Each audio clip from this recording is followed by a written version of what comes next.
50% இருக்கக்கூடிய நேரடி நியமனத்தில் தான் நாங்கள் தேர்வு எழுதினோம். ஆனால் வழக்கு கொடுத்திருப்பவர்கள் 50% பதவி உயர்வு மூலமாக எங்களை போட வேண்டும் என்று வழக்கு தொடுத்தவர்கள். ஐயா முதல்வர் ஸ்டாலின் அவர்கள் ஆட்சி பொறுப்பேற்று போட்டித் தேர்வு ஒன்று வைத்தார்.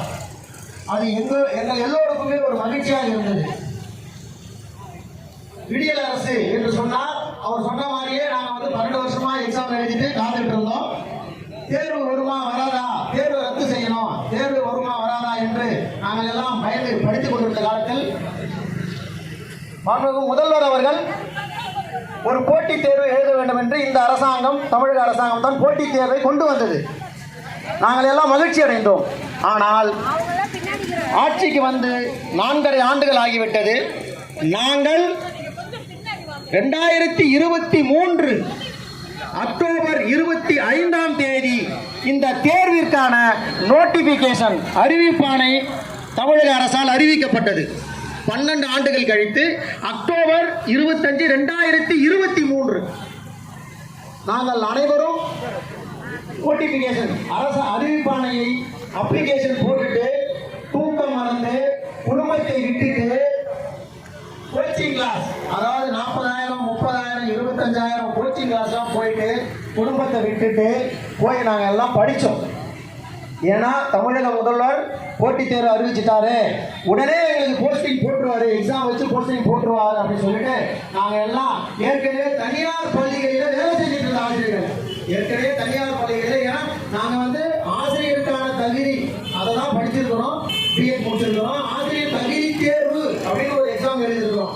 கிட்டத்தட்ட நாங்கள் 3 எக்ஸாம் எழுதி இந்த நியமன பட்டதாரி ஆசிரியர் தேர்வில் வெற்றி பெற்றிருக்கிறோம். ஃபர்ஸ்ட் டிஎட் பாஸ் பண்ணணும், அடுத்து ஆசிரியர் தகுதி தேர்வு அப்படின்னு ஒரு எக்ஸாம் எழுதணும். ஆசிரியர் தகுதி தேர்வு எழுதி பாஸ் பண்ணணும். அதுக்கப்புறம் தமிழ்நாட்டில் பிறந்துட்டோம், தமிழ் பாடப்பிரிவில் வெற்றி பெற்றாக வேண்டும். தமிழ் தகுதி தேர்வு ஒன்று வைத்தார்கள். அதிலையும் நாங்கள் தமிழ் தகுதி தேர்வில் பாஸ் பண்ணா மட்டும்தான் எங்களுடைய மெயின் எக்ஸாம் பேப்பரையே திருத்துவாங்க அப்படின்னு ஒரு சட்டம் கொண்டு வந்தாங்க. மாண்புமிகு முன்னாள் நிதியமைச்சர் அவர்கள் கொண்டு வந்தாங்க சட்டசபையில். அதற்கும் நாங்கள் தயாரானோம். தமிழ் தகுதி தேர்வு அதையும் எழுதி பாஸ் பண்ணிட்டு நியமனத்தை ஒரு பட்டதாரி ஆசிரியர் பணியிடத்தையே தேர்வு எழுதி 3 எக்ஸாம் எழுதி பாஸ் பண்ணி முதல்வர் அவர்கள் போஸ்டிங் போட்டுருவார் என்ற நம்பிக்கையோட கடந்த ஆண்டு பிப்ரவரி 4, 2024ஆம் ஆண்டு பிப்ரவரி 4ஆம் தேதி இந்த தேர்வை நாங்கள் அனைவரும் தமிழகம் முழுவதும் எக்ஸாம் எழுதணும். கிட்டத்தட்ட 40,000 ஆசிரியர்கள் இந்த தேர்வை எழுதினார்கள். இந்த 3 தகுதி தேர்விலும் வெற்றி பெற்று, அதுவும் கேள்வித்தாள் என்பது மிக மிக கடினமான கேள்வித்தாள். நாங்கள் அதை வரவேற்கிறோம். ஏனென்றால் மாணவர் நலன், கற்றல் திறன், மாணவருடைய திறன் நன்றாக இருக்க வேண்டும். அதனால் கேள்வித்தாள் நீங்கள் எப்படி வைத்தாலும் பரவாயில்லை. நீங்கள் IAS அளவு கூட கொஸ்டின் கேட்டாலும் சரி, எங்கள் ஆசிரியர்கள் அதையும் பாஸ் பண்ண தயாராக இருந்தோம். அப்படிப்பட்ட கடினமான கேள்வித்தாளையோடு நாங்கள் படித்து வெற்றி பெற்றோம். ஏன், நீங்கள் உடனே பணி வாய்ப்பை கொடுத்து விடுவீர்கள் என்ற நம்பிக்கையோடு. அதுல 3192 ஆசிரியர்கள் வெற்றி பெற்று, நீங்கள் அறிவித்த 3192ல நாங்கள் வெற்றி பெற்றோம்.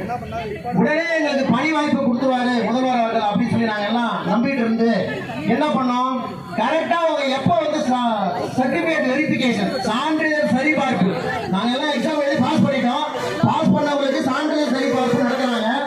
கரெக்டா பாருங்க, சான்றிதழ் பிப்ரவரி 4, 2024 எக்ஸாம் எழுதுறோம். சரியாக மே மாசம் கடைசியில, மே 31, 1, 2 கடைசி மே மாசம் லாஸ்ட்ல சர்டிபிகேட் வெரிஃபிகேஷன் வைக்கிறாங்க. இதனால் நாங்கள் எப்படி பாதிக்கப்பட்டோம் என்று சொன்னால், ஏற்கனவே நாங்கள் எங்களுடைய வாழ்வாதாரத்தை, எங்கள் குடும்பத்தை காப்பாற்றுவதற்காக தனியார் பள்ளிகளிலே வேலை செய்து கொண்டிருக்கிறோம். மே மாதம் நீங்கள் சான்றிதழ் சரிபார்ப்பு வைக்கும் போது எங்களுடைய ஒரிஜினல் அசல் சான்றிதழ் எல்லாமே தனியார் பள்ளி முதலாளிகளிடம் கொடுத்துவிட்டு தான் நாங்கள் வேலைக்கு சேர்ந்திருக்கிறோம். நீங்கள் மே மாதம் கடைசியில் சான்றிதழ் சரிபார்ப்பு வைக்கும் போது நாங்கள் பணிபுரிந்த தனியார் பள்ளிகளில் போய் எங்களுக்கு சான்றிதழ் சரிபார்ப்பு வச்சிருக்காங்க சார், எங்களுடைய அசல் சான்றிதழ் கொடுங்க அப்படின்னு சொல்லும்போது அசல் சான்றிதழ் எல்லாத்தையுமே கொடுத்துட்டாங்க, ஆனா நீங்கள் மீண்டும் பள்ளிக்கு வர வேண்டாம் என்று கட்டளையிட்டு விட்டார்கள். ஏன் தெரியுமா? உங்களுக்கு சான்றிதழ் சரிபார்ப்பு நடத்தி விட்டார்கள். ஜூன் மாதம் உங்களுக்கு பணி வாய்ப்பு போட்டு விடுவார்கள்.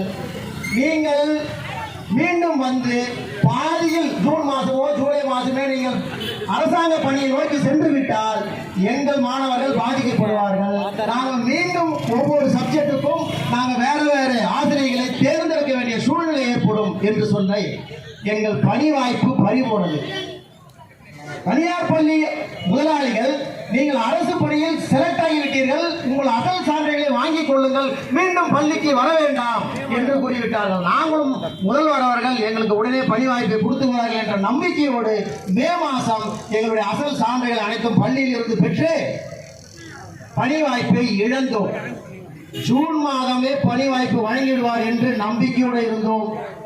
எங்கள் பணி வாய்ப்பை மேற்கொள்ள கூடாது என்று பல்வேறு வழக்குகள் போட்டு இன்று வரை வழக்கை காரணம் சொல்லி சொல்லி சொல்லி எங்கள் பணி வாய்ப்பை மாண்புமிகு பள்ளிக்கல்வித்துறை அமைச்சர் அவர்களும், பள்ளிக்கல்வித்துறை செயலாளர் அவர்களும், பள்ளிக்கல்வித்துறை இயக்குனர் அவர்களும் வழக்கை காரணம் காட்டி காட்டி எங்கள் பணி வாய்ப்பை ஒரு வருட காலம் நாங்கள் ஏன் இன்றைய தேதியை வந்து ஒரு கண்டன ஆர்ப்பாட்டமாகவும் கருப்பு தினமாக ஏன் மேற்கொள்கிறோம் என்று சொன்னால், சென்ற ஆண்டு பிப்ரவரி 4, 2024 தேர்வு எழுதினோம். இன்று அதே நாள் பிப்ரவரி 4, 2025 ஒரு வருடம் ஆகிவிட்டது நாங்கள் தேர்வு எழுதி. இந்த தேர்வில் 50 வயதை கடந்தவர்கள் 100க்கும் மேற்பட்ட ஆசிரியர்கள் இருக்கிறார்கள். ஏன் 58 வயசில் ஒருவர் தேர்வு எழுதி பாஸ் பண்ணியிருக்கார். அவர் தேர்வு எழுதும் போது 57 வயசு. இன்னைக்கு ஒரு வருடம் ஆகிவிட்டது. அவர் 58 தொட்டு விட்டார். இன்னும் 2 ஆண்டுகள் தான் அவர் பணி மேற்கொள்ள வேண்டும்.